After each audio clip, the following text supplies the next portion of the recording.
Okay, here is take 3 on today's video for e-learning for Friday the 23rd. As predicted, we got the wind chills really cold. Let's see here. It says for Marion, 5 feels like minus 13. Looks like the high today might be around 8 or 9, so that's pretty good. So let's go on to part E. Additional problems will probably stop after 30 with this first video so I can get it posted, because I'm having some issues with 31. I get the right answer on my paper, but I can't duplicate it on the screen. So I'm going to have to do some work on that one. But let's go ahead and get the rest of them done. So we're starting with number 28. We got photosynthesis, which you should remember from biology.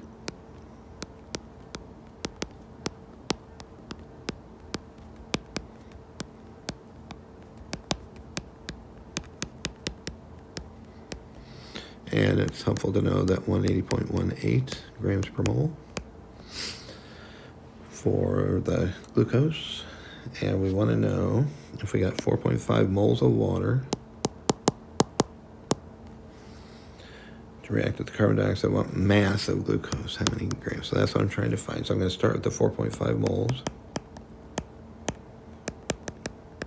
All right, I'm ready for the find over given step. Ooh, that's ugly.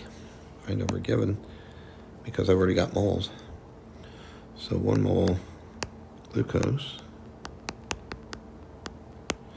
over 6 moles H2O, and then the molar mass.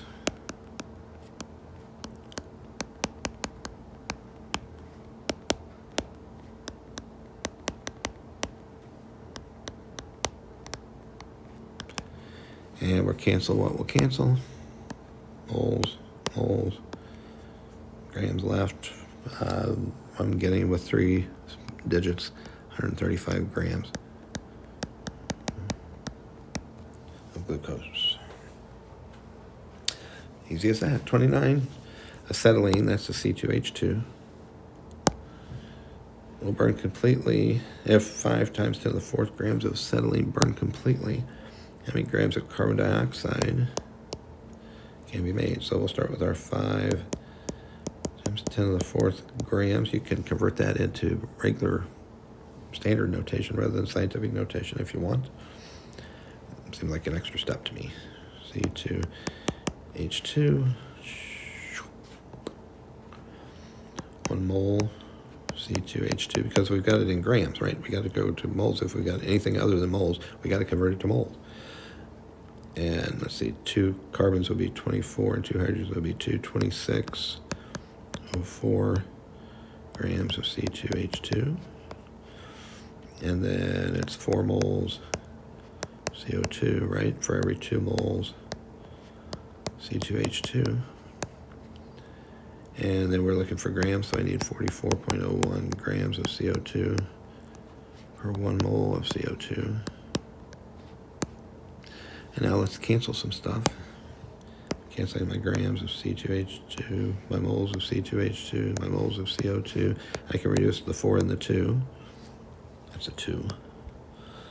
So 5 times 10 to the 4th divided by 2604 times 2 times 4401.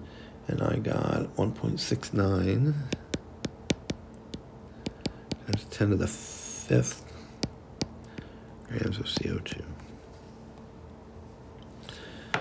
All right, number 30. We're moving right along here. Number 30. Given the following reaction, 1.25 times 10 to the 5th kilograms H2S. That should be an O4. And we want to know how many kilograms of H3PO4. And honestly, you could convert your kilograms to grams and then back to kilograms at the end, but if you do that, you're multiplying by 1,000 right now, and you're dividing by 1,000 when you get to the H3PO4. So there's really no point, I don't see, in doing that. What we will do, though, how we'll avoid that, is I'm going to highlight this K, and I'm not going to cancel the K. Can you do that? Yes, you can do that. Okay, so there's my kilograms of H2SO4. And then I need more mass of H2SO4, so 1 mole H2SO4. And the molar mass, I believe, is 98.09 grams H2SO4. I would not be offended if someone wanted to double check that for me. Then we got 2 moles, what we're trying to find, 2 moles H3PO4 over 3 moles H2SO4. And then we need the molar mass of H3PO4, which I think, oddly enough, is 98.00. Which again, if someone wants to double check that and make a comment if I'm wrong, that's fine. I don't mind being wrong.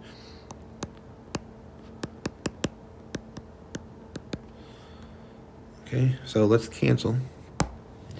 I'm not canceling the K, just the grams. I'm keeping the K. Canceling the grams, cancel the grams, cancel the moles, cancel the moles, cancel the moles, cancel the moles. So now what am I left with? Kg, kilograms.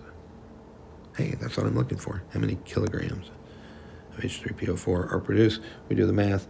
We get 8.32 times 10 to the 4th kilograms H3PO4, which is a lot of kilograms of phosphoric acid. That's what that is, phosphoric acid. H2SO4 is sulfuric acid, so we're turning sulfuric acid into phosphoric acid.